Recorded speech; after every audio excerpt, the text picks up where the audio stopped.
Hello everybody and welcome back to the Premier Injuries live stream. We are a whole 1 minute late, but that was technical issues. But yes, before we get into it, as always, I like to remind everybody, if you do have injury questions and we're not able to answer it, head over to the Premier Injuries website. You can see all the teams as on screen alphabetically. That's how we like to do the live streams as well. We're going to go through alphabetically. But if you have any queries, head over there. And if not, you can always tweet Ben or me, or you can leave a message below. But yeah, as always, I like to start off these live streams. You know, we talk about injuries, but we also talk about you, Ben. How are you doing today? Not bad, mate, not bad. Apologies in advance if you hear some background noise. Builders have just decided to start pulling down some scaffolding probably about 5 minutes before we went live. So that, that's out of my control, unfortunately. But other than that, hasn't been too bad a day. We've had our glut of press conferences between 1 and 2. But the Tottenham Man City game last night, that freed up a little bit of time. We haven't heard from Erik ten Hag since the draw with Crystal Palace. So there's still a few uncertainties around team news ahead of this weekend's games. But we'll do our best to try and muddle through and see what we can find out for you.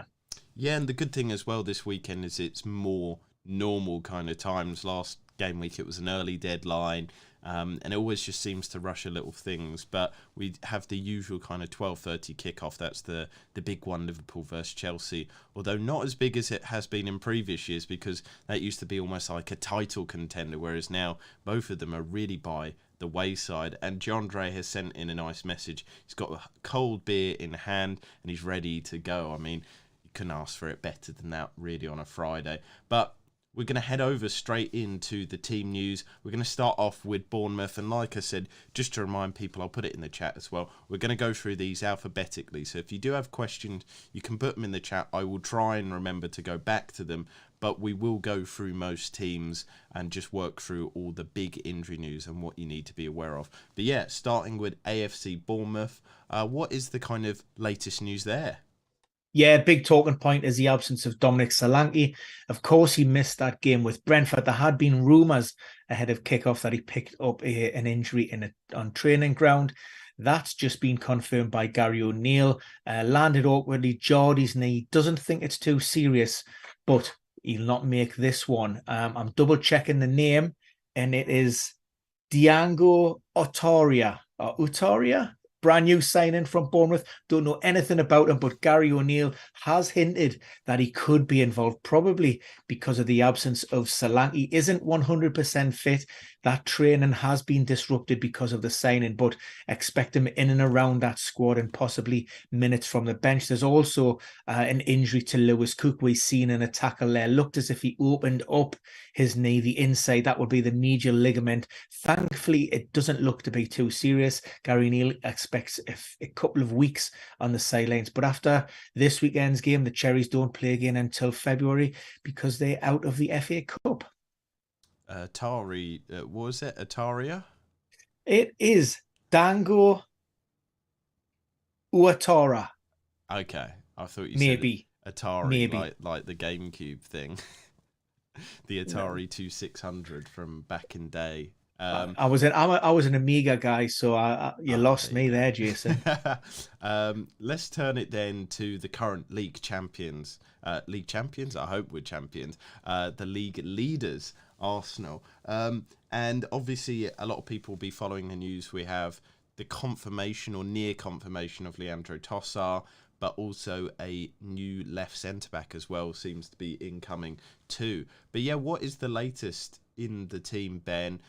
Is there any injury news that people need to be aware of? And I guess as well, people be interested, can Trossard play against Manchester United?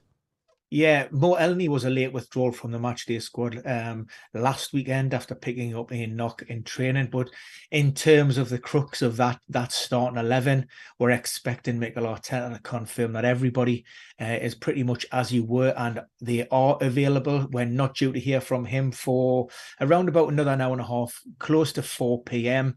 on Friday afternoon. So confirmation from that, but I don't expect too many changes in that Arsenal lineup given how they've been playing in recent matches.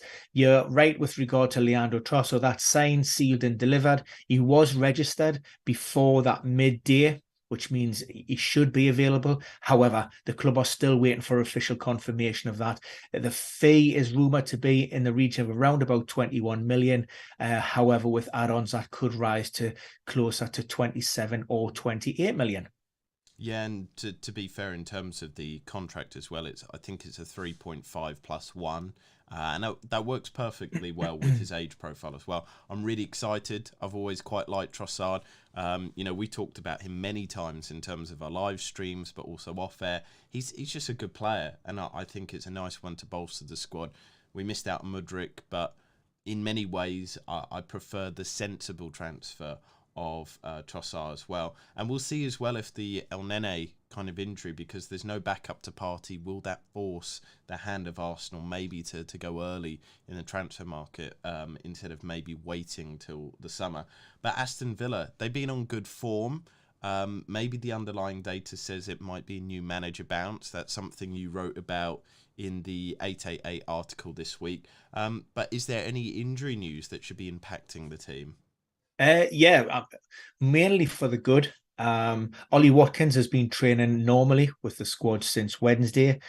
He was forced off in that last match against Leeds after rolling his ankle. So it was a main ankle sprain, nothing too serious. If it had have been, that probably would have impacted the departure of Danny Ings. As we know, he's now signed for West Ham United. Elsewhere within the team, Matty Cash, he's managed to shake off a minor groin injury.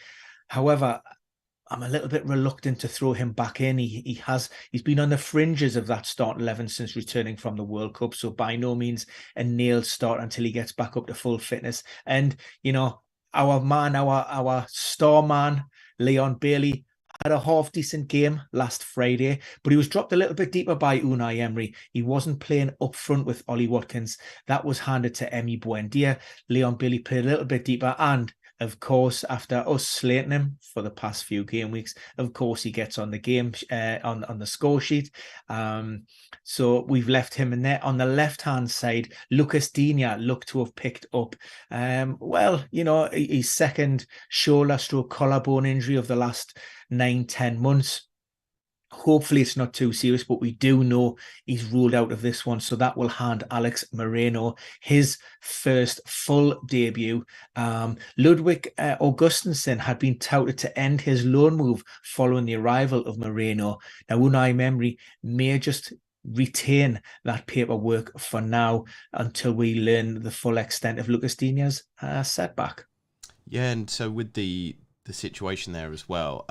Obviously, it's more West Ham related, but obviously he is a former villain. Danny Ings, he's been in and out of the side for a while, and now he's obviously joined West Ham.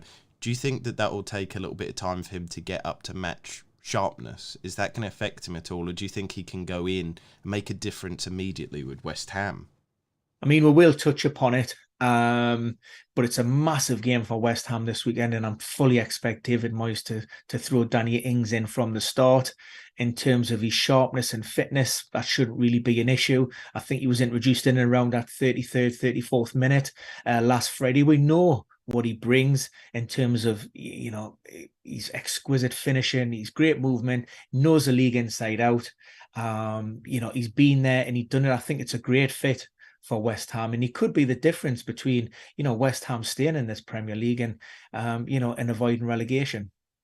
And for me, I've always been a little bit perplexed as well why Villa haven't played to his strengths a little bit more. Obviously, there might be the kind of counter that he's a different sort of striker. He's not the kind of hard-working Watkins style, but he's still a really good finisher. And you look at the likes of maybe Manchester City with the Haaland situation. But if you build the team to the strengths and weaknesses of the player, Villa have had a long-term problem with finishing chances. I think that has cost them in a few games, especially recently as well. And the fact that he wasn't given much time whereas Leon Bailey was put ahead of him. I don't know. That's a big question mark for me, unless they go out into the market and buy a better, more prolific striker.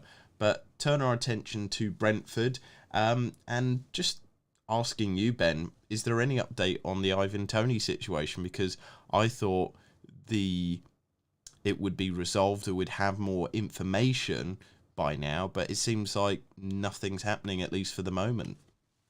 Certainly nothing's happening publicly. We do know that Ivan Toney had until January the 4th to offer a response to those allegations put forward by the Football Association. And that was over 13 separate betting instances alleged. So, it's difficult to see how Ivan Toney gets out of this without some kind of ban and suspension. It remains to be seen when and how that will be. I'm sure the club and internally with their legal team will be, trying to address that. But like I say, in terms of what we know publicly, there's been nothing, and the club are refusing to comment on that until those final decisions have been made. So for all intents and purposes, it's business as usual for Brentford and Ivan Toney.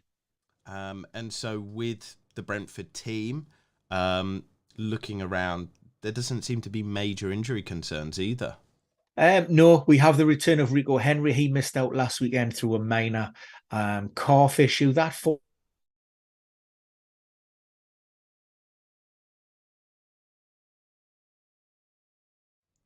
I think your mic's cut out, Ben.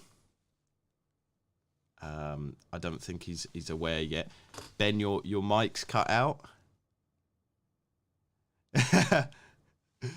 He's just sorting it out. Still can't. Oh, there you go. I think you're back. Yeah, just flashed up on the screen there that for some reason the microphone stopped working there, so apologies for that. But yeah, so Rico Henry comes back in a more familiar sort of 3-5-2, which also means that Roersleff comes in on the right-hand side. There's dropping of Wissa.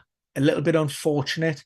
We know, and we've touched upon this before, his minutes per goal involvement ratio is better than Bryan Mbeumo and Ivan Toney. It'll be interesting to see, if or when Toney suspended, Wissa gets that opportunity, and how those goal involvements will be reflected against those increasing minutes.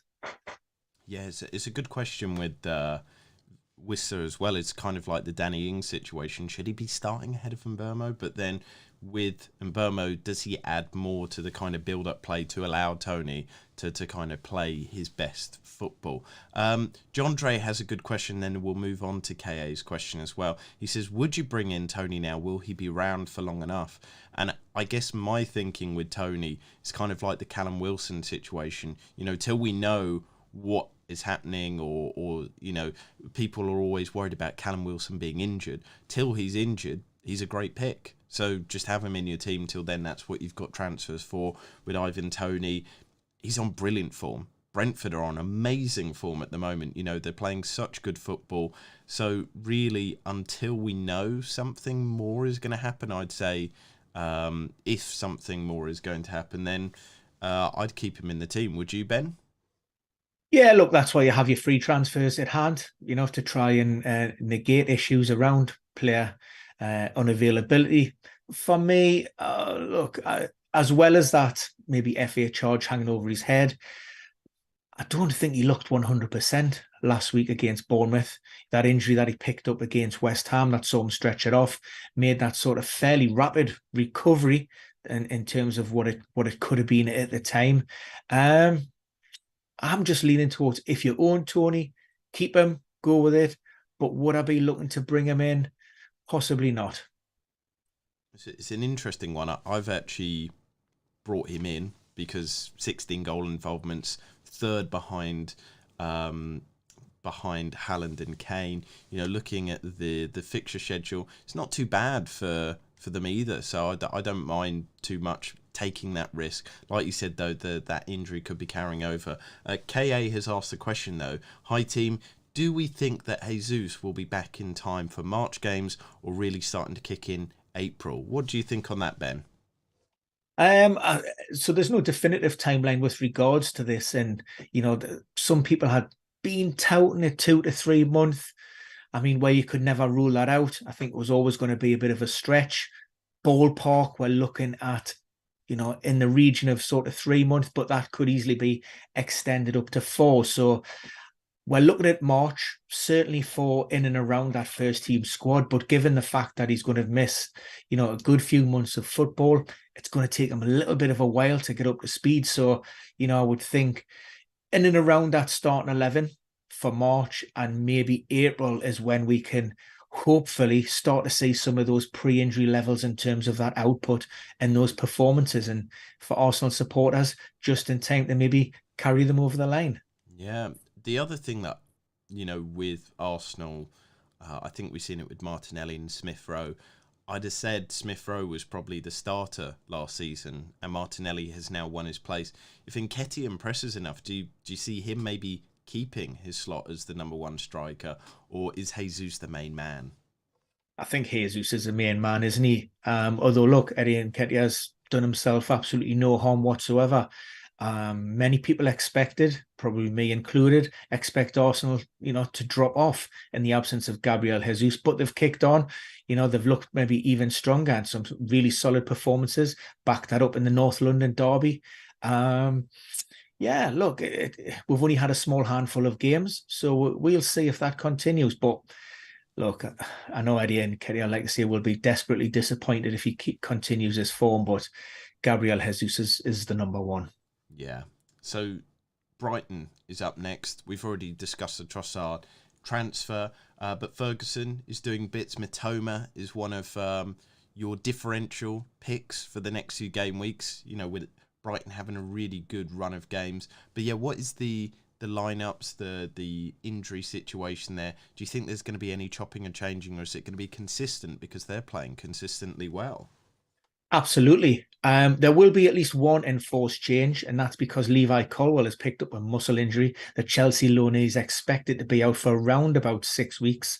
So we do know that Lewis Dunk he's going to start. It's who comes in alongside him. Now, the options really, we've got Adam Webster himself recently returned from injury, or we've got Van Heck in there. Now, Van Heck was actually singled out by De Zerba during Friday's press conference for his performance in the FA Cup at Middlesbrough. And given the fact that he's just a little bit further ahead in terms of his fitness and that performance, that's leaning me towards him partnering Lewis Dunk. Of course, Colwill, another young defender, so he's not afraid to give those players the opportunities. If you're good enough, you're old enough. Elsewhere within that team, Joel Veltman, I do have on the right-hand side. By no means guaranteed. We actually seen Tariq Lamptey and Veltman out of the starting 11 against Liverpool. You tend to think it's one of the other, but he dropped both and he put Pascal Gross in there as well. So you can't rule that out. In this particular instance, I've dropped Adam Lallana and I've put Pascal Gross a little bit higher up the pitch with Joel Veltman at right back. But like I say, there's a possibility there that Lallana could keep his place just behind maybe Ferguson, with Gross dropping it right back. And of course, we have Danny Welbeck as well, who's back up to full speed, who was in great form before his injury. So he's going to be pushing that Evan Ferguson for a place in that starting 11. Just to kind of explain the Brighton situation at the moment, it's kind of a positive, isn't it? De Zerbi has got a few selection issues, but a positive one in the sense that, do you put Ferguson in or Welbeck? Do you put in, as you said there, Lallana or Gross? It's a good situation that they find themselves in. Giandre says, do you think Estupiñán is nailed? And what's his name again? Percy. We've got all sorts of different names for him. But yeah, is Estupiñán nailed? Look, if the Seagulls carry on with the performances that they've been delivering and getting the results, then look, it means it's very difficult for anybody outside of that starting 11 to try and break through. The only issues I will see or foresee are maybe in and around those congested fixture periods where teams are asked to play games in quick succession. But when we're talking about game week to game week, 5, 6, 7 days rest, then really, unless somebody's picking up an injury or a suspension, and the Seagulls are still getting results, then it's going to be difficult for anybody to sort of break into that 11 from the fringes. So we turn our attention now to Chelsea, one team that has been really badly hit by injuries. But my question to you, Ben, is why isn't there about 8 wingers starting in the team? They've got Modric. They're looking for what's the one from Holland that they're trying to buy, and then you've got Ziyech, Mount, Havertz, Aubameyang, Pulisic. Well, what is the kind of information that you can give into? It's a very crazy situation at Chelsea, isn't it? Not a great deal. We've seen it at Brighton under Graham Potter. Pep-esque in terms of his rotation policies.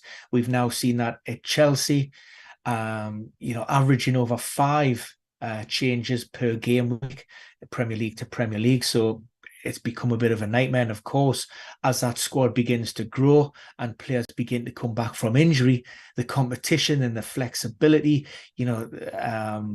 how he wants to set up his team tactically, it's going to be very, very difficult to try and predict who's going to come into that team. There may be a little bit of tinkering in this Chelsea lineup just yet. I've went predominantly with at least 3, the back 4 from the team that beat Crystal Palace last weekend. I've brought Koulibaly in. Graham Potter said that he had played 5 games in fairly quick succession ahead of last weekend's game, so he pulled him out just to sort of rest him. Gallagher's the big anomaly in there. The one that you could easily take out. If you wanted to switch to a 3-5-2, you can put, Chabaloa in a 3 there, Hall maybe a little bit higher up, and then Azpilicueta in there. Ziyech, we still haven't seen that player that seems to deliver for Morocco, and certainly did out at the World Cup. He flatters to deceive on occasions. Havertz is probably one of the only ones who are locked in at this minute, just because by default, really. I can't see Graham Potter going to the likes of Aubameyang. Obviously, Raheem Sterling's currently sidelined. Christian Pulisic is currently sidelined. So they're going to be a difficult team to predict during the second half of the season. The problem with Chelsea has been, and we kind of got this in the comments as well, Chelsea don't have a midfielder or a striker who can get the double-digit hauls, but I think the big thing is the creativity. A lot of it is down to Chilwell and Reece James. They're obviously injured, and you look at that midfield there that you put on the provisional one, but even people that could come in, where's the chance creation in that midfield? You've got Kovacic, Jorginho, they're great midfielders, but they're not going to be the ones assisting.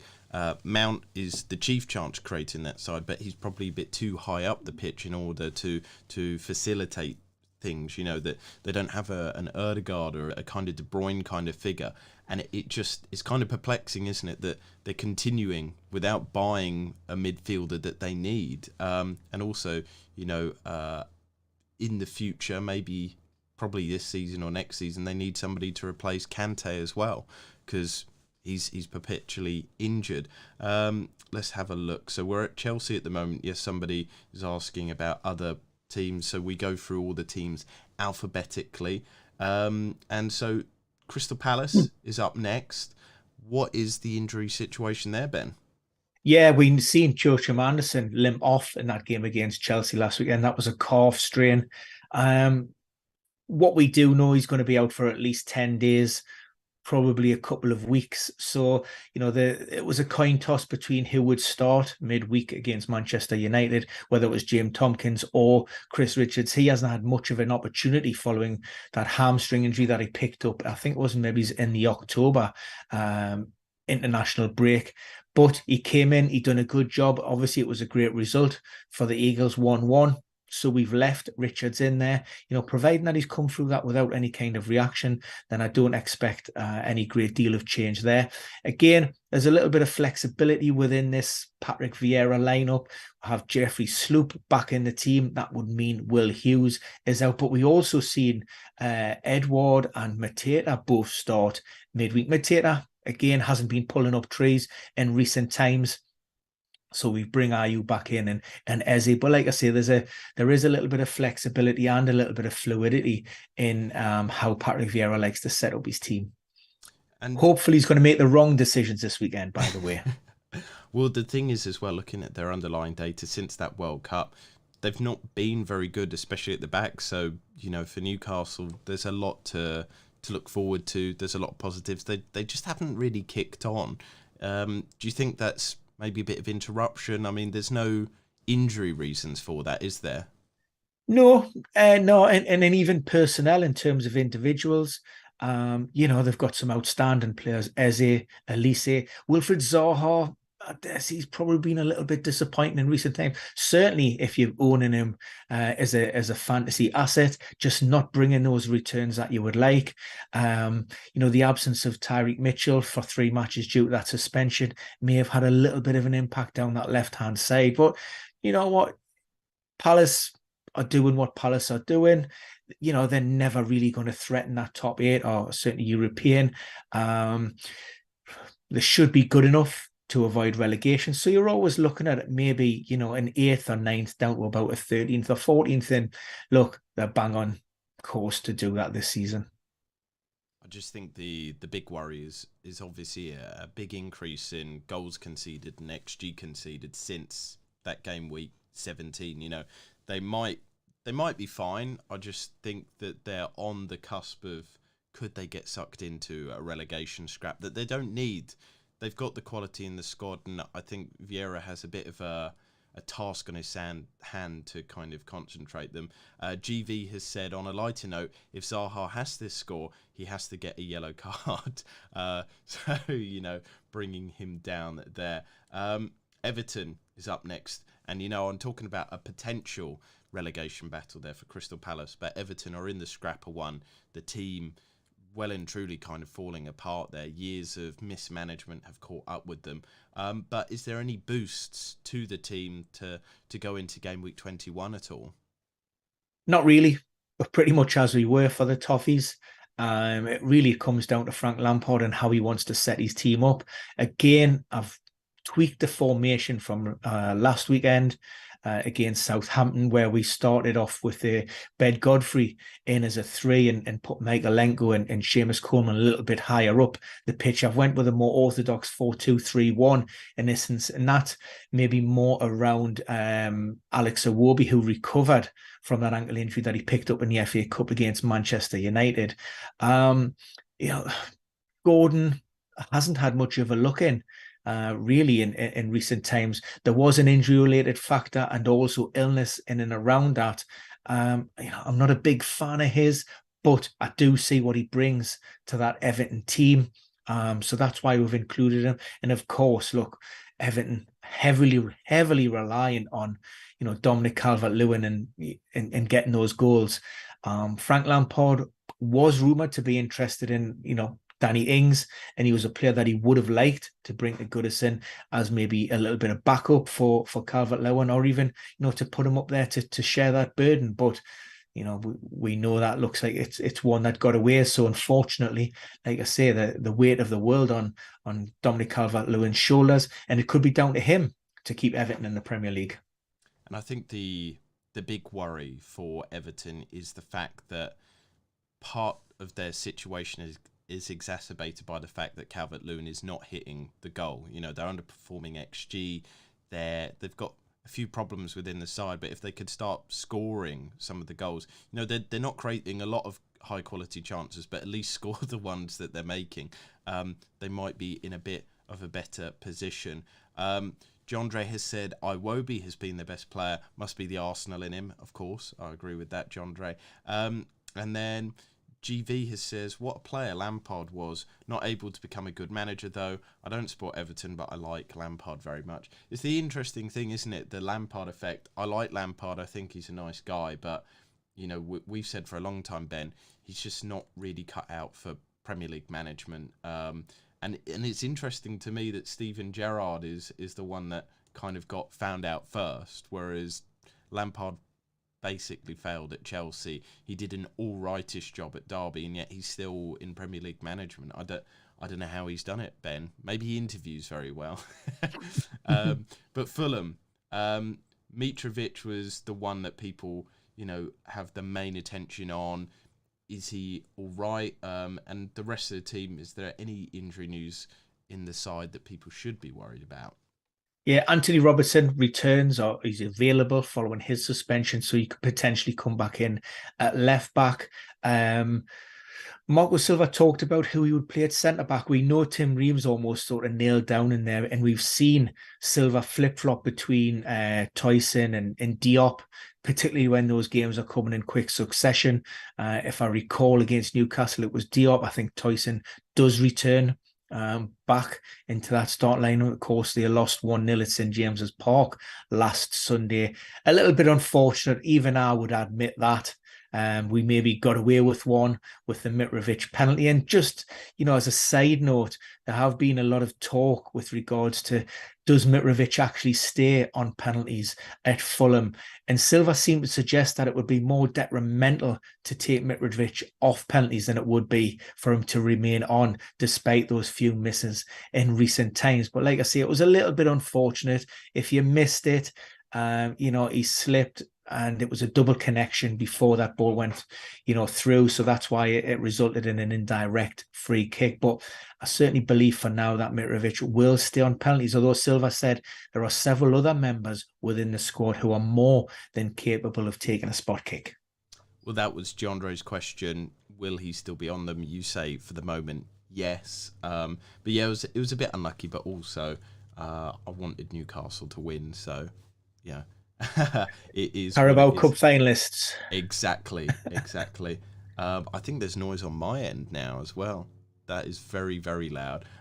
Leeds United, Rodrigo still leading the line. I mean, what is the latest with Leeds? They're always ones that seem to struggle with their injury issues. I mean, looking pretty good, to be honest. Overall, of course, they had an FA Cup third round replay against Cardiff City midweek. Of course, there were a couple of minor knocks and niggles. New signing Max Werber picked up a knock to the hip. He's been cleared. That's 100% okay. Pascal Struijk, Robin Koch, also Liam Cooper, they were either rested or unused substitutes due to minor ailments. It's an interesting one here, and I'm debating whether to throw him back in or not.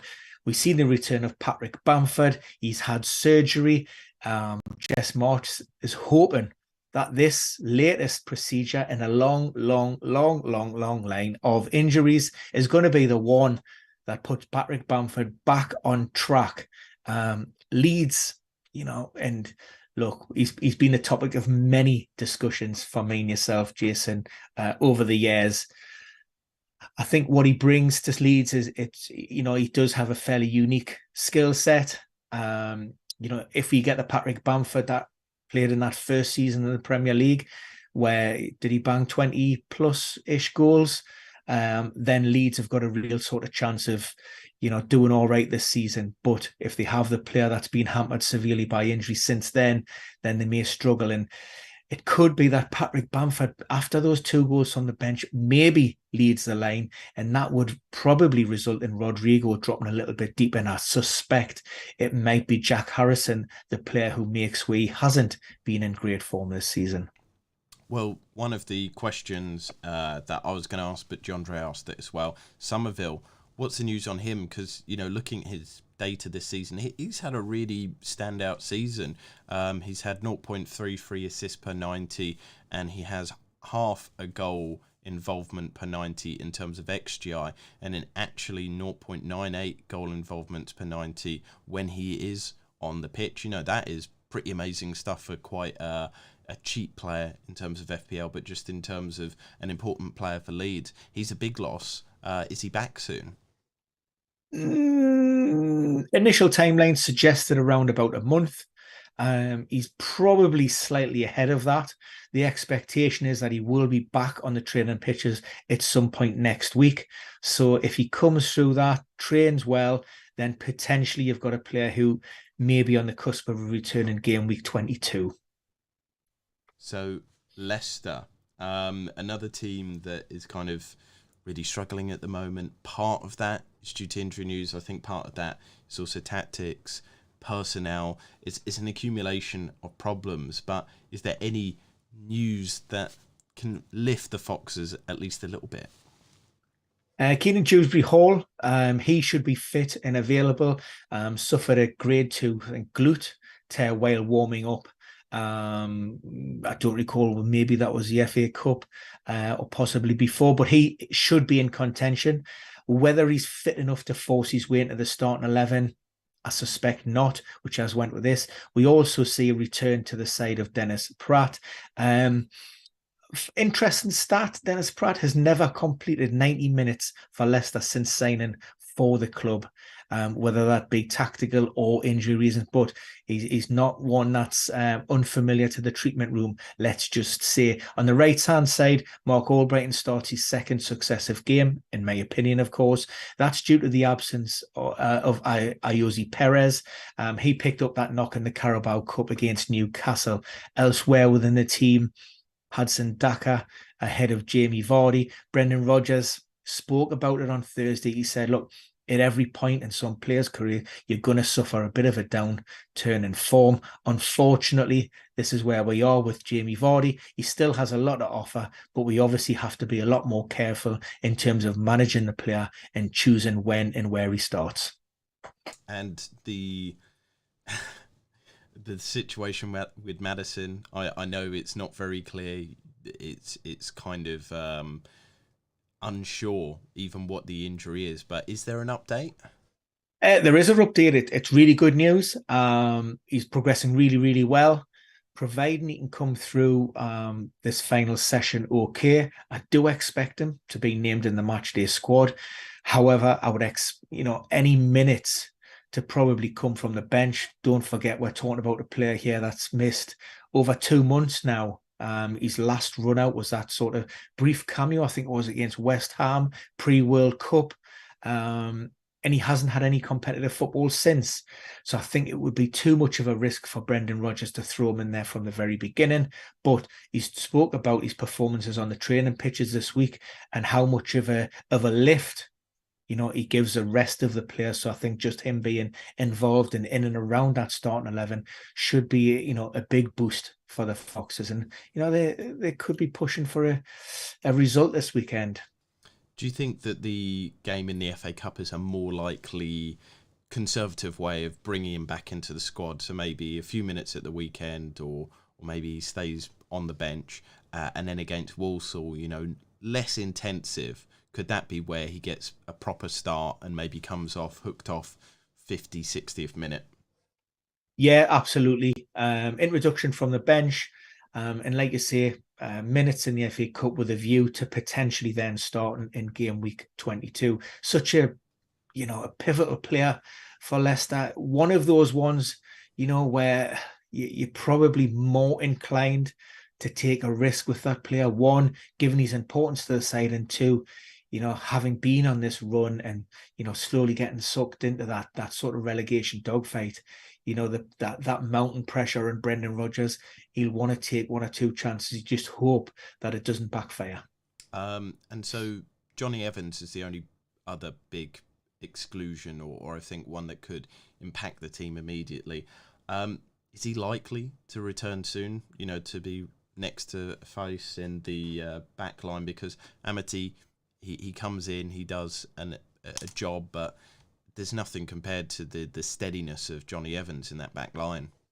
Yeah, we're hoping for a return in February, but as we've seen with Johnny Evans, unfortunately his career has been littered with injuries throughout, particularly those muscle and calf injuries. So no guarantees, but fingers crossed, maybe we're looking at around about mid-February for a return for him. Liverpool, Darwin Núñez is the one on many people's worries or watch list, or kind of keeping him in. But there's other people in the side as well. Some people are looking to Salah to captain him against a pretty poor Chelsea team. But I think they've been too inconsistent for that choice. But what is the latest injury news for the team? So this was a late press conference. So this is a team that I could potentially update as well. Darwin Núñez is fully fit and available for Jurgen Klopp. If he does come into that starting lineup, then you would see Gakpo moving out to the left and Núñez going centrally. That's probably the only change that I'd be looking to make around this team. Joe Gomez done all right at Molineux against Wolves. Jurgen Klopp talked about the performance and how he seemed as if it's been a long time since he's actually enjoyed the win and that performance. And like I say, Joel Matip hasn't been great. Suffered a little bit of a downturn in form, which is why I've went with Gomez alongside Canary. We have GV asking, forget the injuries or Darwin, will Liverpool score? Look, they're bubbling under the surface, aren't we? How many times, can we say ahead of any game week that we're expecting Liverpool to go out and snap out of this downturn in form, and they continue to disappoint. They don't necessarily, they don't turn bad players overnight, but confidence is an issue. I think the way Jurgen Klopp's maybe asking these players to perform, now slight tweaks to what's worked, maybe over the last few seasons is beginning to affect them. And of course, those aging bodies and the demands of fighting on four fronts last season, that certainly impacted on output and minutes and why players are maybe not performing optimally. Leeds United, Andy says 2-1 to Liverpool. Just one last thing before we move on to Manchester City. Virgil van Dijk, one of the big problems with Liverpool, he's obviously been in the squad since game week 15, but since that time they have the second worst XG conceded per 90 of all teams in the Premier League. They need him back in there as soon as possible. When is that likely?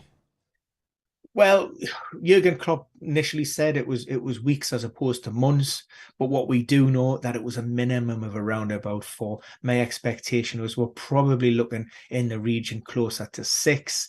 That was a slight indication that we're talking about a fairly substantial hamstring problem, grade 2 injury, but just given the very nature of those problems, how many times do we say it? High recurrence, high re-injury rates, absolutely no guarantees with that. So these need to be managed very, very carefully. Otherwise, you risk potentially, if you rush them back, maybe ruling them out for the remainder of the campaign. Manchester City spared themselves, embarrassment against Tottenham. They really turned the screw in the second half, but Pep was a very, very angry man in the post-game press conference. And he did a pointed attack on his players. He didn't name any specifics, but he said a lot of them aren't trying hard enough. There's complacency around the club. And so for me, once again, I'm worried about the Pep roulette. People are going to be chopped and changed. And maybe that explains why Cancelo's been in and out of the squad. I don't know. But we always never look forward to this predicted lineup. First of all, what are the injuries? And then maybe talk us through your team, even though I think it's a fool's game predicting Pep's lineup. With regards to injuries, it's nice and simple. City have a clean bill of health. Of course, players will need to be evaluated from Thursday night's game. We're now speaking less than 24 hours after that. But for all intents and purposes, most, if not all, should be absolutely fine. In terms of personnel changes, I think there was 4, possibly even 5 changes against Tottenham. We've seen Kyle Walker drop out, Cancelo drop out, Kevin De Bruyne out, Phil Foden out. Did Bernardo, I think, might have been the other one. So, like I say, Pep Guardiola was pretty scathing on that team, and he spoke about it's not necessarily how the team plays, he says, but it's that competitiveness.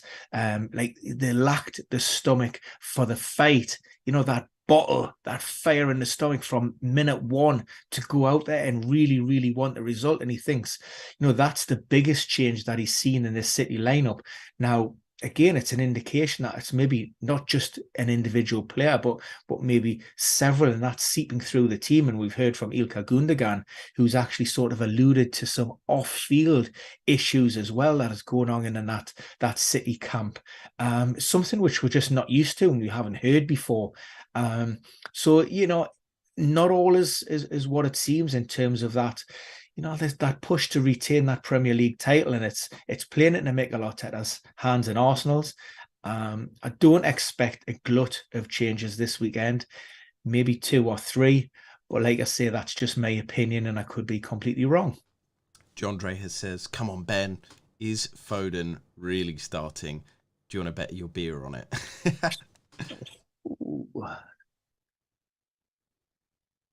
For me, I was a little bit surprised that Pep didn't ring the changes at half-time last night.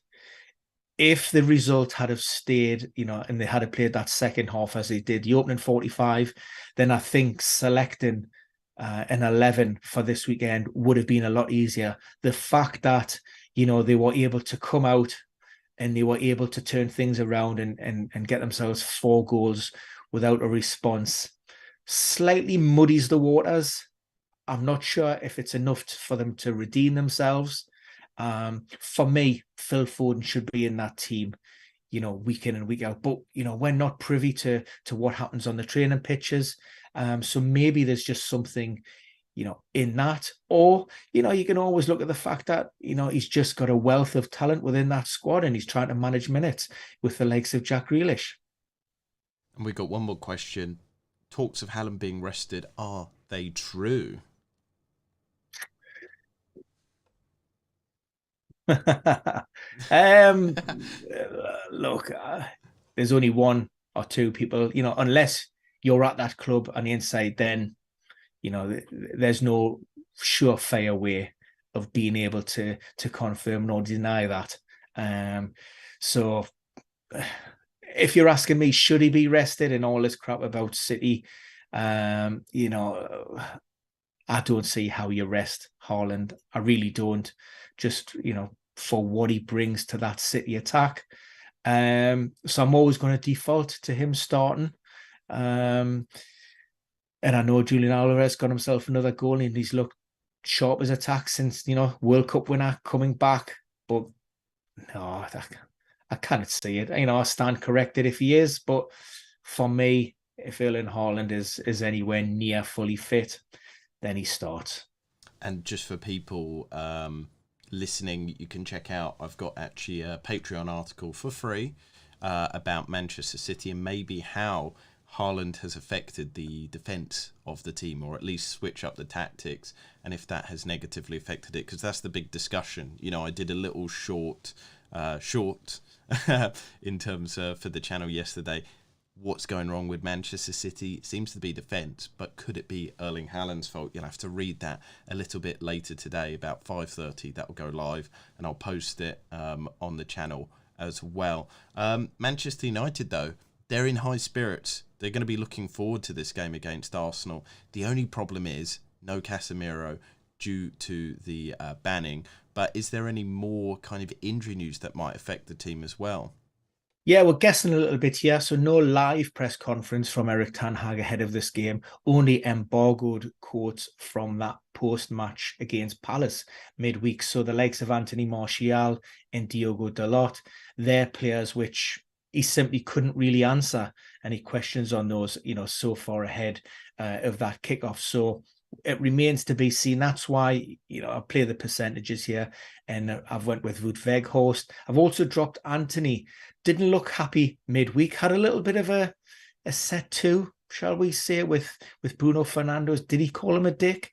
I think he might have. Can I even say a dick live on air? I just have. Richard is another name for Richard. Correct, yes. If anybody from YouTube's listening, I meant Richard. And Bruno Fernandes, again, it was a surprise tactical switch in the derby. He went out to the right-hand side. I've pushed him out and I've actually moved Eriksen a little bit higher up the pitch. That's afforded an opportunity for, obviously, Fred to come in for Casemiro, but also to bring in Scott McTominay for a rare start under Erik ten Hag in terms of that double pivot in midfield. Defensively, we've heard about Luke Shaw, his ability. He matched him up profile, he said, against Erling Haaland, just in terms of his physicality, but he certainly thinks that he offers more in terms of output when he plays out wide on the left-hand side, which is why I have Martinez alongside Varane. There's particular enjoyment over your twice saying of Richard, and my middle name is Richard as well, so you're just addressing me, really. Newcastle, what is the latest updates with you guys? You know, flying form, playing amazing football. The only negative is Bruno Guimaraes might be out for a little while. Yeah, and we hope just a little while. Initial scans have come back fairly positive. So again, we're looking at weeks as opposed to anything else. My hope is that he'll probably miss the Carabao Cup final, semi-finals, but he'll be back for our visit to Wembley. So that probably puts him in the region of maybe early to mid-Feb, but Eddie Howe, of course, wasn't able to give any kind of definitive guidance on that. How does that affect the team? Joe Linton dropping a little bit deeper. So there's a place up for grabs on the left-hand side. That comes down to San Maxim or Alexander Isak. I've plopped for the Swedish international just because of his impact from the bench against Fulham. We do have a question. Rune A says, Anthony Martial. What's the latest there? Yeah, again, like I say, the latest is we haven't really got anything prior, post Palace. Everything that was done was before that. We may have something later on today, but as it currently stands, like I say, we had no live press conference from Erik ten Hag. We know he went into that derby carrying that slight problem. He was very insistent that he wanted to start against Manchester City. He did. He didn't look great, certainly not 100%.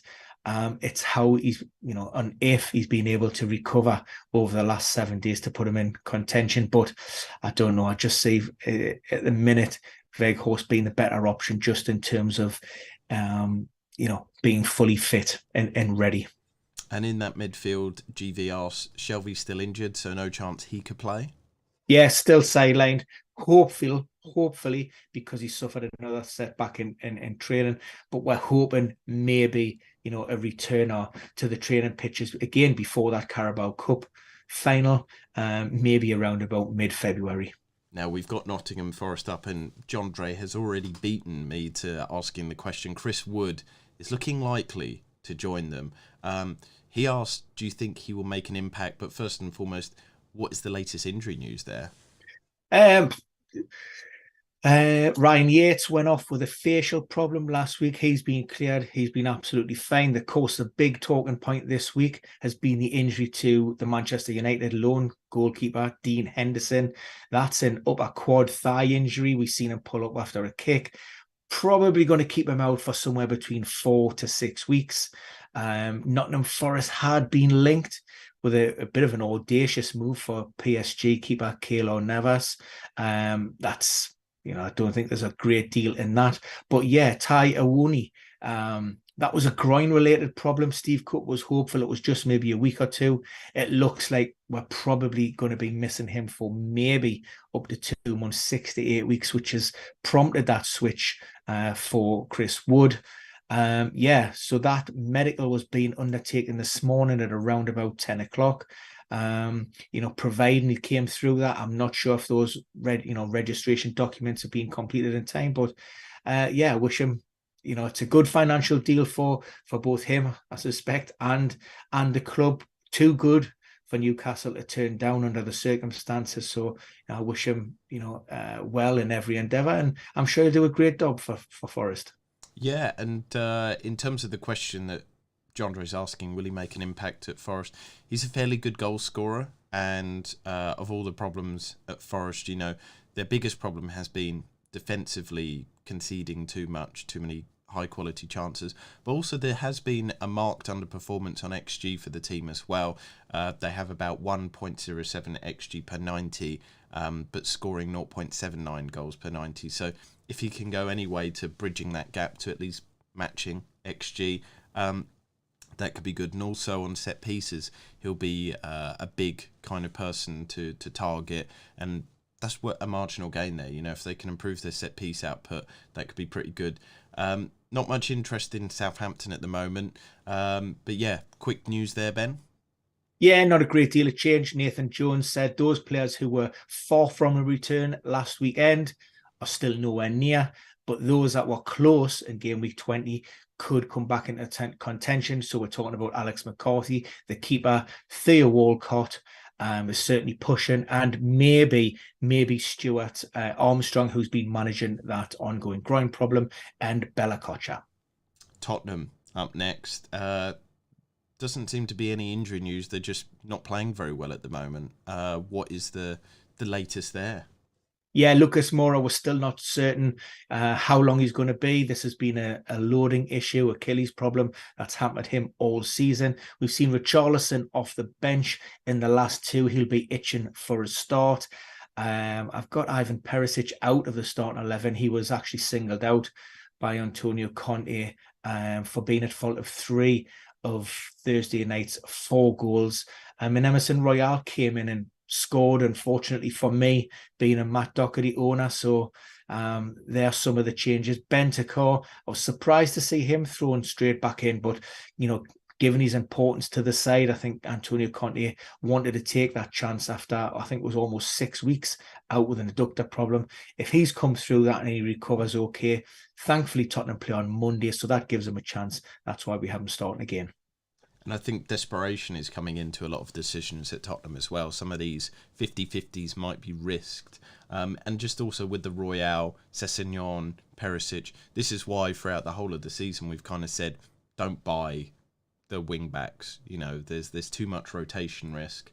But yeah, they'll be embarrassed and saddened by losing a 2-0 lead there to Manchester City. But then I did read a lot of comments from Tottenham fans saying they were happy to lose because it meant Man City caught up with Arsenal. So there you go.